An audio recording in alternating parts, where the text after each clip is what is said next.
بسم اللہ الرحمن الرحیم۔ تو اب ہم سورہ طلاق پڑھتے ہیں۔ تو طلاق کے احکام آپ نے دیکھا کہ سورہ احزاب میں بھی آئے، سورہ بقرہ میں بھی آئے۔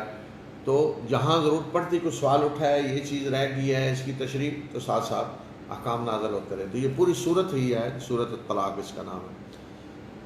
اے نبی صلی اللہ علیہ وسلم، جب تم عورتوں کو طلاق دو، نبی صلی اللہ علیہ وسلم کو مسلمانوں کے نمائندے کے حصے سے مخاطب کیا جا رہا ہے، اس لیے بعد میں جمع کا صیغہ آ گیا کہ اے نبی صلی اللہ علیہ وسلم اذا طلق، جب تم مسلمان عورتوں کو طلاق دو تو عدت کو سامنے رکھ کر طلاق دو، اور عدت کا شمار کرو، اور اللہ اپنے رب سے ڈرو، اور انہیں ان کے گھروں سے نہ نکالو، اور نہ وہ خود نکلیں الا یہ کہ وہ کسی وعدے بے حیائی کا ارتکاب کریں۔ یہ اللہ کی مقرر کردہ حدیں ہیں، اور جو ان حدود کو توڑے گا، اسے تجاوز کرے گا، تو اس نے اپنے اوپر ظلم کیا، اور تم نہیں جانتے کہ ہو سکتا ہے کہ اللہ اس کے بعد کوئی معاملہ کر دے، یعنی طلاق تم دو اور کہیں عورت حاملہ ہو اور بچہ پیدا ہو جائے۔ تو ایک تو یہ حکم دیا کہ عدت کو سامنے رکھو، یعنی عدت کیا ہے، حیض ہے، تو اس کا مطلب طہر کی حالت میں طلاق دو، اور اگر حاملہ ہے تو پھر وضع حمل ہے، تو اس میں بھی دیکھو کہ اگر عورت حاملہ ہوئی ہے تو اسی وقت طلاق دے دو تو عدت کتنی لمبی ہو جائے گی۔ ممکن ہے شروع میں اگر پہلے مہینے میں کسی نے طلاق دے دی تو 8-9 مہینے عدت بن جائے گی۔ تو یہ ان چیزوں کو سامنے رکھ کے طلاق دو، پھر عدت کا شمار کرو، اس لیے کہ اس میں بہت سارے قوانین ہیں جن کا اس سے تعلق ہے، بہت سارے معاملات ہیں جس سے اس کا تعلق ہے عدت کا، عدت ختم ہونے کا، اور اس دوران انہیں ان کے گھروں سے نہ نکالو۔ فرمایا ان کے گھروں سے، یعنی تم کو جی ہمارے گھر ہے، نہیں عورت کا بھی گھر ہے وہ، اور جب وہ عدت پوری ہونے کے قریب پہنچ جائیں تو انہیں اچھے طریقے سے رکھو، یعنی رجوع کر کے رکھ لو، یا دستور کے مطابق انہیں جدا کر دو، اور اپنے میں سے 2 صاحب عدل لوگوں کو گواہ بنا لو، اور اللہ کے لیے گواہی کو قائم کرو۔ یہ وہ چیز ہے کہ جس کی اللہ نصیحت کرتا ہے، یہ وہ چیز ہے کہ جس کی نصیحت کی جاتی ہے ہر اس شخص کو جو اللہ اور یوم آخرت پر ایمان رکھتا ہے، اور جو اللہ سے ڈرے گا تو اللہ اس کے لیے راستہ نکالے گا، اور اسے وہاں سے رزق دے گا جہاں سے وہ گمان بھی نہیں کرے گا، اور جس نے اللہ پہ بھروسہ کیا تو اللہ اس کے لیے کافی ہے۔ بے شک اللہ اپنے فیصلے کو پورا کر کے رہتا ہے، اور اللہ نے ہر چیز کے لیے ایک وقت مقرر کر دیا۔ تو یہ فرمایا کہ جب طلاق دو اور عدت کو پوری ہونے کے قریب آئے تو اچھے طریقے سے یا تو رکھو یا جدا کر دو، اور اگر رجوع کرنا ہے تو گواہ بنا لو۔ اگر کسی نے گواہ نہیں بنائے تو اختلاف ہو گیا، مرد کہہ رہا ہے جی میں نے رجوع کر لیا، عورت کہہ رہے کہ اس نے رجوع نہیں کیا، تو جھگڑا ہو جائے گا، پھر عدالت میں جائے گا معاملہ۔ لیکن اگر کوئی گواہ بنا لے رجوع کے وقت کہ یہ دیکھو میں نے اپنی عورت سے رجوع کر لیا، لیکن اگر اس نے گواہ نہیں بنائے، عورت کو بے شک کہہ دیا ہو لیکن عورت انکار کر دے، وہ نہیں چاہتی رہنا تو انکار کر دے، تو پھر معاملہ عدالت میں جائے گا نا، تو بہرحال مرد ہی کی بات مانی جائے گی، الا یہ کہ کوئی ثبوت ہوں دوسری طرف۔ اس لیے اسلام یہ نہیں چاہتا جدا ہوں، اسلام یہ چاہتا ملیں، مل کے۔ اگر مرد کہتا ہے بعد نہیں میں نے رجوع کر لیا، عورت کہتی ہے اس نے نہیں کیا، گواہ نہیں ہے، تو پھر مرد کی بات کو مانا جائے گا کہ اس نے رجوع کر لیا۔ پھر بتایا کہ جو اللہ سے ڈرتا ہے تو اللہ اس کے لیے راستہ نکالتا ہے، اور رزق وہاں سے دیتا ہے جہاں سے گمان بھی نہیں کرتا۔ یہاں خاص طور پہ یہ کیوں کہا کہ جو اللہ سے ڈرتا ہے اللہ راستہ نکالتا ہے، رزق دیتا ہے جہاں سے گمان نہیں کرتا؟ اس لیے کہ اللہ سے ڈرتے ہوئے جو سب سے بڑا آگے ڈر لگتا ہے نا، یہ جی اللہ کے قانون کی پابندی کی۔ اللہ سے ڈرنے کا مطلب یہی ہے نا، اللہ کے قانون کی پابندی کریں۔ تو اگر اللہ کے قانون کی پابندی کی تو کھائیں گے کہاں سے، یہ نقصان ہو جائے گا، یہ ہو جائے گا، یہ ہو جائے گا، تو سب سے زیادہ جو اندیشہ ہوتا ہے، ڈر ہوتا ہے، وہ رزق کا ہوتا ہے۔ تو اس لیے فرمایا کہ اگر کوئی یہ سمجھتا ہے کہ اللہ کے سے ڈرنے کے نتیجے میں اسے کوئی مالی نقصان ہوگا، وہ مطمئن رہے کہ اللہ اس کے لیے راستہ بھی نکالے گا، اور اسے وہاں سے رزق دے گا جہاں سے اسے گمان بھی نہیں ہوگا، اور جو اللہ پہ بھروسہ کرے تو وہ اللہ اس کے لیے کافی ہے۔ بھروسہ کرے تو اللہ بھروسے کے لیے کافی ہے۔ لیکن انسانوں پہ کوئی بھروسہ کرے تو انسان کیا کر سکتا؟ اگر کوئی کرنا بھی چاہے کسی کے لیے تو نہیں کر سکتا، لیکن جو اللہ پہ بھروسہ کرتا ہے تو اللہ اس کی مدد کے لیے کافی ہے، اور اللہ اپنے فیصلے کو بھی نافذ کر کے رہتا ہے۔ اور وہ عورتیں کہ جو حیض، تمہاری عورتوں میں سے وہ جو حیض سے مایوس ہو چکی ہوں، یعنی حیض آنا بند ہو گیا ہے، تو اگر تمہیں شک ہو تو ان کی عدت 3 مہینے ہے، اور اسی طرح وہ جن کو ابھی حیض نہیں آیا، حیض شروع ہی نہیں ہوا یا ختم ہو چکا ہے، تو ان کی عدت 3 مہینے ہے، اور جو حاملہ ہیں ان کی عدت یہ ہے کہ وہ حمل سے فارغ ہو جائیں، یعنی بعد حمل. تو یہ عدت یہاں بتا دی، حاملہ کی عدت، اور ان کو جن کو حیض نہیں آتا. تو یہ وضاحت کر دی جو سورہ بقرہ میں احکام تھے ان کی یہاں تشریح ہو گئی. تو اب عدت کے بھی واضح احکام آ گئے، مہر کے بارے میں بھی ساری تفصیل آ گئی، کچھ چیز اب رہ نہیں گئی. اور جو اللہ سے ڈرتا ہے تو اللہ اس کے معاملے میں آسانی پیدا کرتا ہے. یہ اللہ کا حکم ہے جو اس نے تمہاری طرف نازل کیا ہے، اور جو اللہ سے ڈرتا ہے تو اللہ اس کے گناہوں کو جھاڑ دیتا ہے، اور اللہ اسے بہت بڑا اجر دیتا ہے. ان عورتوں کو، یعنی جنہیں تم نے طلاق دی ہے، ان عورتوں کو تم وہیں ٹھہراؤ جہاں تم اپنی حیثیت کے مطابق رہ رہے ہو، اور انہیں نقصان نہ پہنچاؤ تاکہ انہیں تنگ کرو، اور اگر وہ حاملہ ہوں تو ان پہ خرچ کرو یہاں تک کہ ان کا حمل وضع ہو جائے، اور اگر وہ تمہارے لیے تمہارے بچوں کو دودھ پلائیں تو انہیں اس کی اجرت دو، اور اس معاملے کو باہمی طور پہ معروف طریقے سے طے کر لو.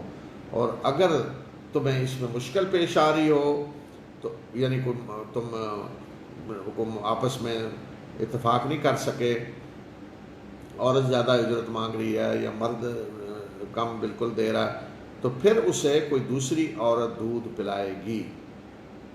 یہ طلاق کی حالت میں کہا جا رہا ہے کہ اگر طلاق دے دی ہے، حاملہ ہیں، تو ان پہ خرچ کرو وضع حمل تک. اگر بعد میں وضع حمل کے بعد تمہارے بچے کو دودھ پلا رہی ہیں تو اسی طرح اس میں بھی اجرت طے کرو، اور اگر طے نہیں ہو پا رہی تو پھر کوئی اور عورت دودھ پلا سکتی ہے، لیکن پہلا حق ماں کا ہے. اور جس کو اللہ نے کھلا رزق دیا ہے وہ اس کے کشادگی اللہ نے عطا کی ہے، وہ اس کے مطابق خرچ کرے، اور جس کا رزق تنگ ہے تو وہ اس میں سے خرچ کرے جتنا اللہ نے اسے دیا ہے. تو اللہ کسی پر جو کچھ اللہ نے اسے دیا ہے اس سے زیادہ بوجھ نہیں ڈالتا، اور اللہ تنگی کے بعد آسانی پیدا کر دیتا ہے. تو جتنا جس کی حیثیت ہے اس کے مطابق وہ خرچ کرے، یا دودھ پلانے کے لیے دے، اسی طرح عمل کی حالت میں خرچ کرے جتنی اس کی حیثیت ہے.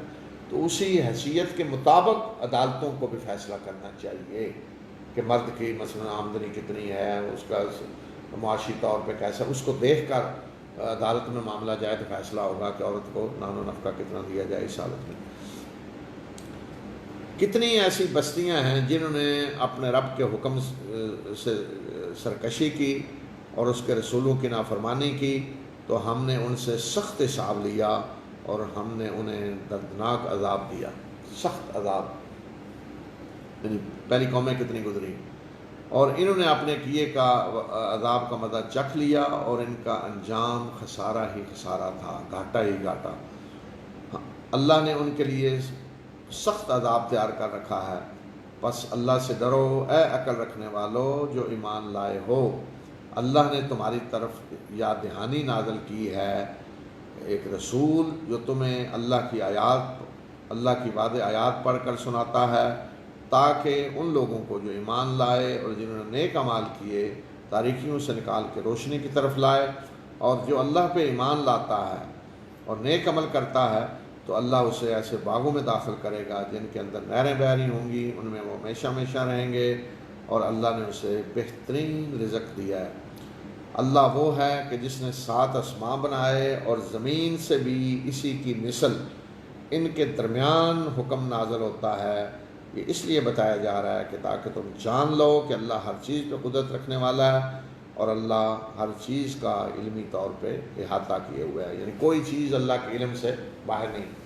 تو یہ قرآن کی واحد یہ آیت ہے کہ جس میں آسمانوں کا ذکر جہاں کیا کہ 7 آسمان ہیں، تو زمینوں میں بھی کہا وَمِنَ الْأَرْضِ مِثْلَهُنَّ، زمین سے بھی انہی کی مثل، یعنی آسمانوں کی مثل، اس کا مطلب زمینیں بھی 7 ہیں. آسمان 7 تو قرآن نے کہا ہے جگہ جگہ. یہ واحد آیت ہے جس میں زمینوں کا بھی کہا ہے وَمِنَ الْأَرْضِ مِثْلَهُنَّ. اب اس کا کیا مطلب ہے؟ آیا اس سے مراد زمین کی طرح کی اور اس طرح کی زمینیں ہیں، یہ ہماری زمین ہے، اس کے علاوہ اور بھی ہیں اس طرح کی جہاں آبادیاں ہیں، جی آباد ہیں لوگ، اللہ نے کہ مخلوق ایسی ہماری طرح کوئی، یا یہی زمین جو ہے اس کے کچھ 7 طبقات ہیں ایسے جو مراد ہیں.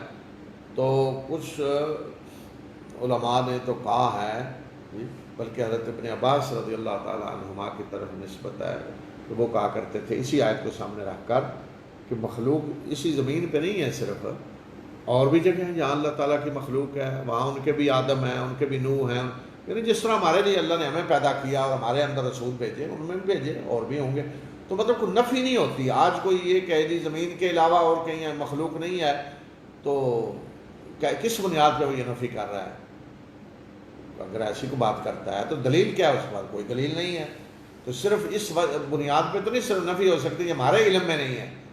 ٹھیک ہے آپ کہیں جی ہمیں علم نہیں ہے، لیکن ہو سکتا ہے کہ کائنات میں اور بھی بہت ساری جگہوں پہ اللہ نے اپنی مخلوق پیدا کی ہو ہماری طرح امتحان کے لیے، وہ امتحان دے رہے ہوں. ممکن ہے کسی کا ختم ہو چکا ہو جی اور پھر ہمارا شروع ہوا ہو، پھر آگے کسی اور کا شروع ہو. تو یہ ساری چیزیں ہو سکتی ہیں. انکار کرنے کے لیے کوئی دلیل چاہیے. اس کے بعد ہے سورہ تحریم. جی سورہ تحریم، حرم یحرم التحریم، حرام کرنا کسی چیز کو، حرام قرار دینا. تو یہ ایک واقعہ پیش آیا رسول اللہ صلی اللہ علیہ وسلم کے گھر میں کہ آپ نے ایک چیز کو اپنے اوپر حرام کر لیا، اور وہ کیا چیز تھی؟ وہ تھا شہد. کہ اور وجہ کیا بنی کہ رسول اللہ صلی اللہ علیہ وسلم کا ایک روزانہ کا معمول تھا کہ عصر کے بعد آپ اپنی ہر بیوی کے گھر تھوڑی تھوڑی دیر کے لیے جاتے، پھر رات کو جس کی باری ہوتی ہے اس کے گھر آپ رات گزارتے، لیکن عصر کو ہر ایک کے پاس تھوڑی تھوڑی دیر کے لیے آپ جاتے. تو جب جاتے تو جس بیوی کے پاس جو کوئی چیز ہوتی وہ پیش کرتی، کوئی پینے والی، کوئی کھانے والی، کوئی چیز بنائی ہے وہ نبی صلی اللہ علیہ وسلم کو کھلاتی. تو ایک بیوی کے پاس شہد تھا، تو شہد آپ کو بہت پسند تھا، تو وہ شہد دیتی ہیں آپ کو، تو وہاں آپ رکتے اور شہد پیتے. تو بہرحال عورتیں کے اندر ہوتی ہے نا مسئلہ ایک. تو کچھ آپ کی بیوی نے دیکھا کہ وہ یہاں آپ کو شہد بڑا پسند ہے اور وہ تو شہد دے رہی ہیں، ہمارے پاس وہ نہیں ہے. تو انہوں نے اس طرح کا کوئی ادار کیا کہ یہ شہد جو ہے نا یہ اس کی کوئی بو آتی ہے. شہد کی آپ دیکھتے ہیں جس چیز سے مکھیوں نے شہد بنایا اس کا ذائقہ ہوتا ہے، اس کا اثر ہوتا ہے، اس کی بو خوشبو ہوتی ہے. تو کچھ آپ کی ازواج نے کہا اس شہد سے کوئی نہ بو آتی ہے. تو نبی صلی اللہ علیہ وسلم کو جو چیز سب سے زیادہ ناپسند تھی، نفرت، وہ تھی بو، اور سب سے زیادہ جو چیز پسند تھی وہ تھی خوشبو. آپ ہمیشہ خوشبو میں رہتے، پاک صاف خوشبو. بالوں کو آپ ہمیشہ بہترین طریقے سے کنگھی کر کے رکھتے اور پاک صاف خوشبو استعمال کرتے. اور آپ نے فرمایا کہ وہ خوشبو مجھے دنیا کی جو چیزیں سب سے زیادہ پسند ہے ان میں خوشبو ہے. تو اس لیے کہ اللہ کے فرشتے آتے ہیں آپ کے پاس ملنے، تو اس لیے آپ ہر وقت اس طرح خوشبو میں رہتے. تو آپ نے جب یہ دیکھا کہ یہ شہد جو ہے کھانے سے منہ میں بو آ رہی ہے، تو آپ نے قسم کھا لی کہ آئندہ میں نے یہ کھاؤں گا. تو شہد جس کو قرآن شفا کہا ہے اور اللہ کی اتنی بڑی نعمت، تو اب آپ اگر کہہ دیں میں نہیں کھاؤں گا تو امت کے لیے تو حرام ہو گئے. لوگ بھی تو اس کو حرام کے سمجھ لیں گے، اس لیے کہ اللہ کے رسول صلی اللہ علیہ وسلم کا کسی چیز کے بارے میں یہ کہہ دینا میں نہیں کھاؤں گا تو وہ تو حرام ہو گئی. تو اس لیے پھر اللہ تعالیٰ نے فوراً آپ کو مخاطب کر کے کہا کہ اے نبی صلی اللہ علیہ وسلم آپ کیوں اس چیز کو حرام کرتے ہیں جس کو اللہ نے آپ کے لیے حلال کیا ہوا ہے اپنی بیویوں کی رضا حاصل کرنے کے لیے. اور اللہ بخشنے والا مہربان ہے، اور اللہ نے تمہارے لیے تمہارے قسموں سے نکلنے کا راستہ بتا دیا ہے، اور وہی تمہارا مولا ہے، اور اللہ جاننے والا اور حکیم ہے. یعنی قسم کھائیے تو قسم کا کفارہ دیں، ختم کریں. تو اس سے راستہ بتا دیا. یعنی اگر کسی نے قسم کھائی ایسی چیز کی جو صحیح نہیں ہے تو وہ یہ نہیں کہہ سکتا نہیں چونکہ نہیں میں نے تو اب قسم کھائی ہے. نہیں، آپ اس چیز کو قسم کو توڑیں یہاں اور کفارہ ادا کریں. اور اگر کوئی اچھے کام کی قسم کھائی ہو تو ٹھیک ہے، یعنی اگر کوئی قسم کھاتا ہے کہ اللہ کی قسم میں آئندہ سگریٹ نہیں پیوں گا، مثلا سگریٹ پیتا ہے جی، تو اچھی بات ہے، اس قسم پہ قائم رہیں. لیکن اگر کوئی قسم کھاتا ہے جی میں آئندہ دودھ نہیں پیوں گا، تو یہ تو اچھا کام نہیں، وہ قسم توڑیں اور کفارہ ادا کریں. تو یہ بتایا کہ اللہ نے راستہ نکال دیا. تو یہاں اللہ تعالیٰ نے، تو یہ ہوتا ہے اللہ کے رسولوں کی اللہ تعالیٰ نگرانی فرما رہا ہوتا ہے کہ کوئی بات ایسی نہ ہو کہ جو اللہ کی پسند سے ہٹ کے ہے، اس لیے کہ اللہ کے رسول نمونہ ہے امت کے لیے، ان کا ہر عمل ہر فعل نمونہ ہے. تو اللہ تعالیٰ نگرانی فرما رہا ہوتا ہے ہر وقت. تو اس لیے اگر کوئی ایسی بات ہو تو فوراً اللہ کے تعالیٰ کی طرف سے بتا دیا جاتا ہے، نہیں ایسے نہیں، ایسے ہونا چاہیے. ایک تو یہ واقعہ ہے. دوسرا ایک واقعہ جو یہاں بیان ہوا ہے وہ یہ ہے کہ اللہ کے رسول صلی اللہ علیہ وسلم نے اپنی ایک بیوی کو ایک راز کی بات بتائی. کیا راز کی بات مطلب یہ ہوتا ہے کہ کسی کو نہیں بتانی. تو اس بیوی نے وہ راز کی بات ایک اور آپ کی بیوی کو بتا دی، اپنی شوقن دوسری کو وہ بات بتا دی. تو اللہ تعالیٰ نے آپ کو آگاہ کر دیا کہ وہ راز جو آپ نے بتایا تھا فلاں بیوی کو، انہوں نے وہ راز فاش کر دیا ہے. تو رسول اللہ صلی اللہ علیہ وسلم نے ان سے پوچھا کہ میرا یہ راز کیوں بتایا؟ تو اس بیوی نے فوراً سوال کیا کہ آپ کو کس نے بتایا کہ میں نے راز فاش کر دیا ہے؟ تو آپ نے فرمایا مجھے اس ہستی نے بتایا جو علیم و خبیر ہے، یعنی اللہ نے بتایا ہے. جی، تو یہ واقعہ یہاں ذکر ہوا. اچھا، اب یہ ہے کہ یہ اس میں 2-3 سوال ہیں. ایک یہ کہ وہ بیوی کون سی تھی جس کو راز بتایا، اس نے کس کو بتایا. تو اس میں تو کوئی شک نہیں کہ جس کو راز بتایا وہ حضرت عائشہ تھی، اور انہوں نے کس کو بتایا وہ حضرت حفصہ تھی. اچھا، جب رسول اللہ صلی اللہ علیہ وسلم نے گرفت کی تھوڑی کہ راز کیوں بتایا، پہلے تو انہوں نے پوچھا کس نے آپ کو بتایا، تو مجھے علیم و خبیر ہستی اللہ نے بتا دیا. تو اب گرفت کی آپ نے کیوں بتایا راز، تو ظاہر ہے حضرت عائشہ نے حضرت حفصہ کو بتا دیا کہ آپ کو دیکھے میں نے بتایا اور اب یہ مسئلہ بنا ہوا ہے.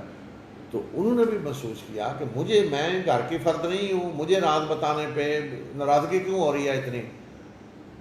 تو اس طرح دونوں حضرت عائشہ اور حفصہ دونوں اس پہ روٹھ گئیں نبی صلی اللہ علیہ وسلم سے.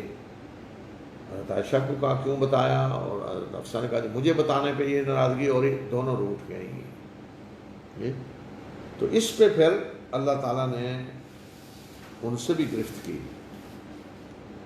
جو ان کے روٹھنے کا اثر نبی صلی اللہ علیہ وسلم پہ ہوا کہ گھر میں دونوں بیویاں روٹھی ہوئی ہیں تو جو اثر ہوتا ہے، تو ان کو بھی خبردار کیا.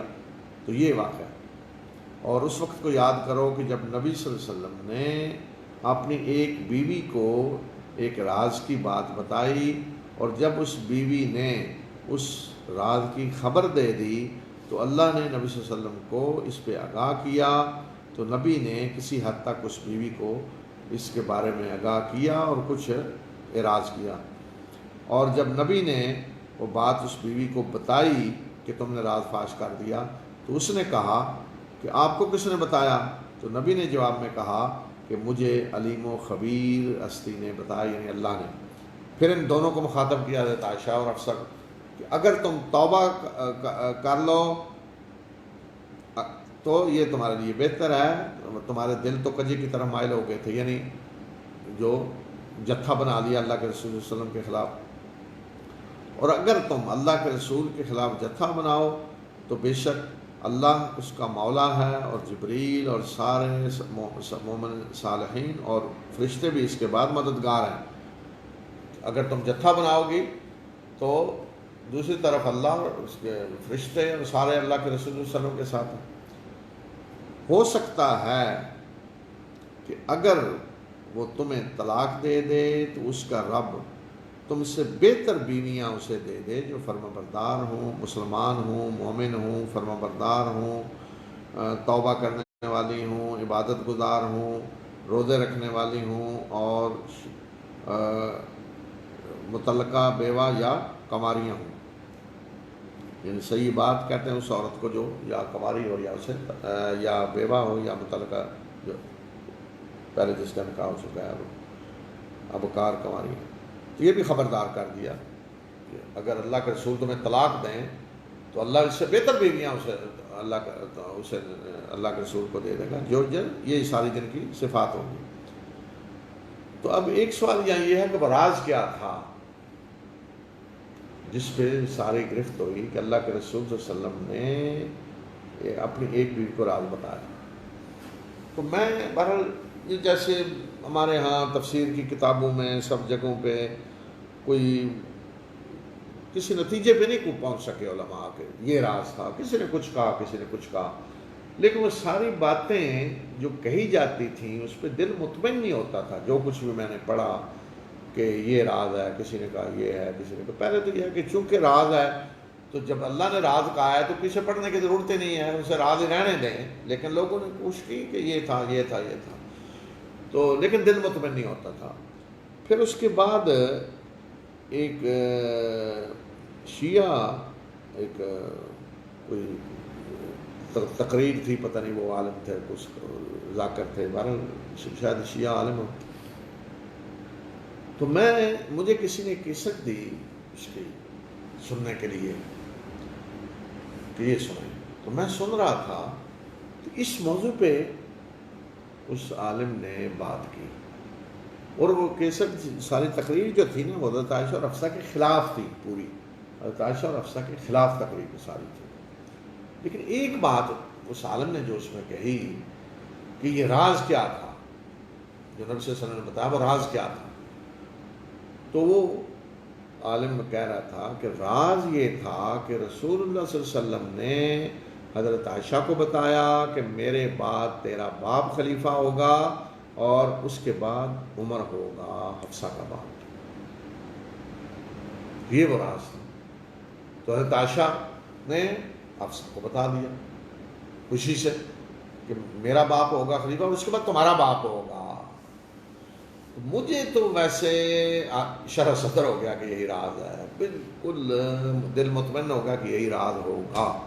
جیسے کہ مسئلہ حضرت عائشہ اور حفصہ کا، یہ تو متفق ہیں کہ حضرت عائشہ کو بتایا، انہوں نے حضرت حفصہ کو بتایا، تو اگر بات یہ ہے تو بالکل عقل بھی مانتی ہے کہ حضرت عائشہ کو اگر یہ بتایا تو چونکہ حضرت حفصہ کا کبھی اس میں مسئلہ تھا کہ ان کے والد، تو ضرور بتا دیا ہوگا، میرے والد تمہارے والد بھی۔ لیکن چونکہ اللہ کے رسول صلی اللہ علیہ وسلم کا راز تھا تو پکڑ اس پہ ہوئی کہ راز افشا کیوں کیا؟ اللہ کے رسول کے گھر میں تو رازوں کی حفاظت ہونی چاہیے، آپ اللہ کے رسول بھی ہیں، ریاست کے حکمران ہیں جی، تو اگر اس طرح کو خواتین کوئی بات راز کی ادھر ادھر کریں تو بڑے بڑے نقصان ہو سکتے ہیں۔ تو بہرحال اس لیے گرفت کی اللہ تعالیٰ نے، لیکن میں تو اب اس کے بعد مطمئن ہوں کہ راز یہی تھا۔ اور وہ صاحب جو تقریر کر رہے تھے وہ حالانکہ حضرت عائشہ اور حفصہ کے خلاف کر رہے تھے، لیکن ساتھ ہی انہوں نے کہا جی کہ نبی صلی اللہ علیہ وسلم نے یہ راز بتایا تھا۔ تو اگر نبی صلی اللہ علیہ وسلم بتا کے گئے ہیں حضرت عائشہ کو میرے بعد آپ کے باپ ہوں گے خلیفہ اور پھر عمر، تو پھر تو بہت سارے جھگڑے ویسے ختم ہو جانے چاہیے۔ اے لوگو جو ایمان لائے ہو، اپنے آپ کو اور اپنے اہل و عیال کو آگ سے بچاؤ جس کا ایندھن انسان اور پتھر ہوں گے، اور اس پہ ایسے تند خو سخت مزاج فرشتے مقرر ہوں گے کہ جو اللہ انہیں حکم دے گا وہ اس کی نافرمانی نہیں کریں گے، اور جو انہیں کہا جائے گا وہی کریں گے، جو حکم دیا جائے گا وہی کریں گے۔ اپنے آپ کو اور اہل و عیال کو آگ سے بچاؤ۔ کون سی آگ؟ جہنم کی آگ، اس سے بچاؤ۔ اپنے بھی فکر کرو، اپنے اہل و عیال کی بھی فکر کرو، اور یاد رکھو کہ ایسے فرشتے ہوں گے غلاظ تند خو سخت مزاج، کہ وہ کسی کی سنیں گے نہیں، پرواہ نہیں کریں گے، جو اللہ نے حکم دیا اس کی نافرمانی نہیں کریں گے۔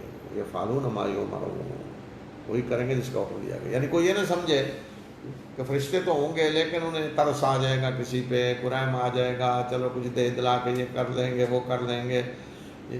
تو جیسے ہوتا ہے نا کہ کسی نے پولیس کو کہا کچھ، وہ اس کو کچھ زیادہ پتہ چلا جی وہ جو آوازیں آ رہی تھی نا جوتے مارنے کی، وہ تو نیچے زمین پہ مارے جا رہے تھے، تو یہ فرمایا کہ وہ فرشتے کسی کو نرمی نہیں کریں گے۔ ان فرشتوں سے واسطہ پڑھنا ہے، یہ آگ ہے، اس کی فکر کر لو، اپنے آپ کو بھی اہل و عیال کو بھی بچا لو۔ اے وہ لوگوں، اب کافروں کو بھی خبردار کرنا ہے، اے وہ لوگوں جنہوں نے کفر کیا آج عذر نہ پیش کرو، آج تمہیں وہی بدلہ دیا جائے گا جو اعمال تم کیا کرتے تھے۔ اس روز کافروں کو کہا جائے گا، اے لوگوں جو ایمان لائے ہو، اللہ کے ہاں سچی توبہ کرو۔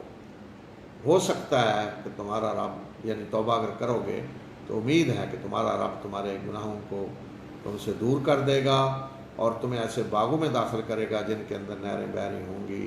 اس روز اللہ نبی صلی اللہ علیہ وسلم اور جو اس کے ساتھ ایمان لائے ان کو رسوا نہیں کرے گا۔ ان کا نور ان کے دائیں، ان کا نور ان کے آگے اور ان کے دائیں چل رہا ہوگا، اور وہ دعا کریں گے کہ ہمارے رب ہمارے نور کو مکمل کر دے اور ہمیں بخش دے، بے شک تو ہر چیز پہ قدرت رکھنے والا ہے۔ اے ایمان لانے والو، توبہ کرو توبۃ نصوح۔ ایک دفعہ ایک دوست میرے پاس آئے اور مجھے کہتے ہیں یہ بابا نصوح کی توبہ کون سی ہے؟ تو میں نے کہا بابا نصوح کی توبہ کون سی؟ وہ کہتا قرآن میں نہیں اللہ تعالیٰ نے کہا کہ اے ایمان لانے والو توبہ کرو نصوح؟ تو مطلب وہ میں نے کہا یہ کیا؟ کہتے ہیں میں تو ہمارے مولوی صاحب نے بتایا تھا کہ ایک بابا تھا، نصوح نام تھا اس کا، تو اس نے توبہ کی تو مسلمانوں کو کہا کہ اس طرح کی توبہ کرو۔ تو نصوح بابا نہیں تھا کوئی، نصوح کا معنی یہ ہوتا ہے کہ خالص توبہ، نصیحہ میں جو کہتے ہیں نا، نصیحہ خیر خواہی، تو اس سے نکلا ہے کہ صحیح چیز، خالص چیز جس میں کوئی ملاوٹ نہیں، کچھ نہیں۔ تو اے ایمان لانے والو، توبوا الی اللہ توبۃ نصوحا، ایسی توبہ جو خالص توبہ ہے، سچی توبہ، اس طرح کی توبہ کرو۔ تو توبہ اصل میں ہے کیا؟ توبہ ہے کیا؟ کیونکہ یہ زیادہ تر توبہ کا جو ذکر ہے وہ مکی صورتوں میں ہے۔ تو توبہ جو ہے اصل اس کا معنی ہے پلٹنا، رجوع کرنا۔ تو جب بندے کے لیے یہ آتا ہے نا کہ بندے نے توبہ کی، تو اس کا مطلب جب بندہ گناہ کرتا ہے، اللہ کو بھول جاتا ہے، اللہ کی نافرمانیاں کرتا ہے، تو دور نکل جاتا ہے اللہ سے دور ہو جاتا ہے، تو واپس آتا ہے وہ اللہ کی طرف۔ اس توبہ یہ ہے جیسے کوئی بچہ والدین کے سے نافرمان بن کے گھر سے نکل گیا، پھر رہا ہے ادھر ادھر، والدین کو چھوڑا ہوا ہے، جب ان سے تعلق ہی نہیں، کٹ گیا، باہر پھر رہا، پھر اسے خیال آتا ہے کہ میں نے والدین کی نافرمانی کی، اور شرمندگی کا احساس کر کے واپس آ کے والدین کی گود میں بیٹھتا ہے، واپس آ جاتا ہے پلٹ کے۔ تو یہ بندے کا پلٹ کر آنا اللہ کی طرف اصل، اور یہ پلٹنا کیا توبہ میں اصل چیز کیا ہے؟ شرمندگی، ندامت، کہ بندہ کو احساس ہو کہ میں نے اپنے رب کی نافرمانی کی، مجھے یہ نہیں کرنا چاہیے تھا، میں یہ کر رہا ہوں، شرمندہ ہو اپنے کیے ہوئے، ندامت ہو، اسے روئے ڈرے میں نے کیا کر دیا، اور یہ رجوع ہے اپنے رب کی طرف۔ تو بنیاد کیا ہے؟ شرمندگی، احساس کہ میں نے اپنے رب کی نافرمانی کی۔ جتنی یہ زیادہ ہوگی نا اتنی ہی توبہ خالص ہوگی۔ دوسری چیز یہ کہ اس وقت وہ عہد کرے کہ آئندہ ایسی حرکت نہیں کرے گا، بے شک ہو جائے بعد میں، انسان ہے، اس سے غلطی ہو جاتی، اس وقت وہ عہد کرے کہ آئندہ ایسی حرکت نہیں کرے گا، اور جو کچھ کیا ہے اسے چھوڑ بھی دے۔ یہ نہیں کہ وہ رو رہا ہے میں شرمندہ ہوں اور ساتھ وہ کام کرتا بھی جا رہا نہیں، اس کام کو فوراً چھوڑے، آئندہ عہد کرے کہ ایسا نہیں کروں گا، اور پلٹ آیا اپنے رب کی طرف۔ اس لیے کہا یا ایھا الذین آمنوا توبوا الی اللہ، پلٹو اپنے رب کی طرف آؤ، وہ بلا رہا ہے تمہیں جی۔ تو نبی صلی اللہ علیہ وسلم نے حدیث میں فرمایا نا کہ اللہ رات کو ہاتھ پھیلاتا ہے، بلا رہا ہے، دعوت دے رہا ہے کہ وہ توبہ کریں جنہوں نے دن کو گناہ کیے ہیں، اور دن کو ہاتھ پھیلاتا ہے کہ وہ توبہ کریں جنہوں نے رات کو گناہ کیے ہیں۔ تو جو توبہ کرتا ہے اس پہ اللہ راضی ہوتا ہے، خوش ہوتا ہے، محبت کرتا ہے اللہ اس سے۔ تو اللہ تعالیٰ کا میرٹ یہ نہیں کہ وہ لوگ جن سے گناہ نہ ہوں، میرٹ یہ ہے کہ جن سے گناہ ہوں تو توبہ کریں۔ اے نبی صلی اللہ علیہ وسلم، کافروں اور منافقوں کے خلاف جہاد کریں اور ان کے ساتھ سختی سے پیش آئیں، ان کا ٹھکانہ جہنم ہے اور وہ انتہائی برا ٹھکانہ ہے۔ کافروں اور منافقوں کے خلاف جہاد، یہ حکم ہے، دیکھیں نبی صلی اللہ علیہ وسلم، کافروں اور منافقوں کے خلاف جہاد۔ اب دیکھیں نبی صلی اللہ علیہ وسلم نے کافروں کے ساتھ جہاد کیا کیا؟ ان کے ساتھ تو تلوار سے جہاد کیا نا، قریش تھے، دوسرے عرب قبائل کافر، ان سے آپ نے جنگیں کی۔ لیکن منافقوں کے خلاف جہاد کیا؟ کسی منافق کے خلاف جنگ کی، کسی منافق کا آج گردن اڑائیں، مارا، کوئی بم دھماکہ کرا کے مروا دیا کسی کو، نہیں، وہ دوسری طرح کے جہاد کیا، سیاسی جہاد، سیاسی طریقے سے ان کا مقابلہ کیا۔ تو اس لیے یہ نہیں ہوتا کہ کوئی فیصلے کرنے بیٹھ جائے جی فلاں منافق ہے اور اس کے بعد میں نے اس منافق کو قتل بھی کرنا ہے۔ اللہ کے رسول صلی اللہ علیہ وسلم نے منافقوں کے خلاف جہاد کیا، سخت جہاد کیا، لیکن یہ نہیں ہوا کہ کسی منافق کو قتل کرنے کا آپ نے حکم دیا، سختی کریں ان کے ساتھ، سختی کی آپ نے۔ اللہ کافروں کے لیے مثال بیان، اللہ نے کافروں کے لیے مثال بیان کی نوح کی بیوی اور لوط کی بیوی کی، یہ دونوں ہمارے نیک بندوں کے عقد میں تھیں، اور ان دونوں نے ان سے خیانت کی، اور وہ اللہ کے ہاں ان کے کسی کام نہ آئے، یعنی ان کے شوہر، اور انہیں کہہ دیا گیا کہ آگ میں جانے والوں کے ساتھ جاؤ تم بھی۔ یعنی ان کی کافروں کے لیے اللہ مثال بیان کرتا ہے کہ کسی کا کوئی یہ نہ سمجھے میرا فلاں رشتہ دار ہے اور یہ کوئی رشتے کام نہیں آئیں گے۔ اگر کوئی کافر ہے تو بے شک وہ اللہ کے نبی کا بیٹا ہو، اللہ کے نبی کی بیوی ہو، تو کوئی یہ چیزیں کام آنے والی نہیں ہیں۔ تو فرمایا دونوں کی اللہ مثال بیان کرتا ہے کہ دیکھیں نوح کی بیوی، اللہ کے رسول کی بیوی، حضرت لوط کی بیوی، دونوں ہمارے دو نیک بندوں یعنی میرے نبیوں کے زوجیت میں تھیں، انہوں نے خیانت کی۔ خیانت یہ ہے کہ ایمان نہیں لائیں، تو وہ ان کے کسی کام نہیں آئے، انہیں بچا نہیں سکے، انہیں کہہ دیا گا جس طرح دوسرے جا رہے ہیں نا آگ میں تم بھی جاؤ، یعنی جگہ ہو تو جو حضرت نوح کی بیوی ہے، حضرت لوط کی، یہ بھی جا رہے ہیں دوسروں کے ساتھ، انہیں کو پروٹوکول ملے نہیں، جاؤ جانے والوں کے ساتھ، جس طرح دوسرے آگ میں جا رہے ہیں تم بھی جاؤ۔ تو اللہ کے رسول ان کے کسی کام نہیں آئے۔ اور اللہ مومنوں کے لیے مثال دیتا ہے فرعون کی بیوی کی، کہ جب اس نے دعا کی کہ اے میرے رب میرے لیے اپنے ہاں جنت میں ایک گھر بنا اور مجھے فرعون اور اس کے عمل سے نجات دے اور مجھے ظالم قوم سے نجات دے۔ کہ فرعون کے گھر میں رہتے ہوئے، بادشاہ اس کے گھر میں رہتے ہوئے کہنے مجھے یہ نہیں چاہیے، اے پروردگار میرے لیے جنت میں گھر بنا، اور ان سخت ترین آزمائشوں سے وہ گزری، لیکن انہیں کوئی دنیا کی چیز اللہ کے راستے سے ہٹا نہیں سکی۔ تو مومنوں کے لیے اللہ یہ مثال دیتا ہے کس طرح کی جگہ، کس طرح کے ظالم کے گھر رہ کر کس طرح وہ ایمان پہ ڈٹی رہیں۔ تو مومنوں کے لیے فرمایا اللہ مثال دیتا ہے۔ اور دوسری مثال اور مریم بنت عمران، جنہوں نے اپنے شرمگاہ کی، اپنی عزت کی حفاظت کی، اور ہم نے اس میں اپنی طرف سے روح پھونکی، اور اس نے اپنے رب کے فرمانوں کی تصدیق کی اور اس کی کتابوں کی، اور وہ فرما برداروں میں سے تھی۔ یعنی اللہ تعالیٰ نے اپنے اللہ تعالیٰ نے جو فیصلہ کیا کہ بنی اسرائیل کا امتحان لینا ہے، کہ میں نے اپنا رسول بھیجنا ہے ان میں جس کی ولادت بغیر باپ کے ہوگی، تاکہ بنی اسرائیل کا سخت امتحان لیا جائے، تو اس کے لیے اللہ تعالیٰ نے مریم بنت عمران کا انتخاب کیا۔ تو بتا دیا انہیں کہ اس طریقے سے اللہ امتحان لے گا، تمہارے یہاں بیٹا پیدا، تو وہ اس کے لیے تیار ہوئی، اللہ کے فرمانوں کی تصدیق کی، سخت ترین امتحان سے گزری۔ یہ کوئی معمولی بات نہیں نا کہ اتنے بڑے خاندان کی بچی کماری، اس کے ہاں بیٹا پیدا ہو رہا ہے، اور کس طرح پوری قوم آ رہی ہے الزام لگانے کے لیے، تو وہ انہیں کہہ دیا گیا کہ فشارت الیہ، اشارہ کر دیا کہ اس بچے سے پوچھ لیں۔ تو بچے نے ماں کی گود میں کہا قال انی عبداللہ، میں اللہ کا بندہ ہوں، رسول۔ حضرت عیسیٰ نے کہا جی، تو یہ امتحان تھا جس سے وہ گزری۔ تو اس لیے اللہ ان کی بھی حضرت مریم بنت عمران کی مثال دیتا ہے۔ تو یہ دیکھیں دوسری طرف کافروں کے لیے بھی جو مثالیں دی دونوں عورتیں ہیں، اور مسلمانوں کے لیے بھی جو اللہ تعالیٰ نے مثالیں دی وہ دونوں عورتیں ہیں۔ تو دیکھیں عورت جب ڈٹ جاتی ہے اللہ کے راستے میں تو کس درجے پہ وہ پہنچ جاتی ہے جی۔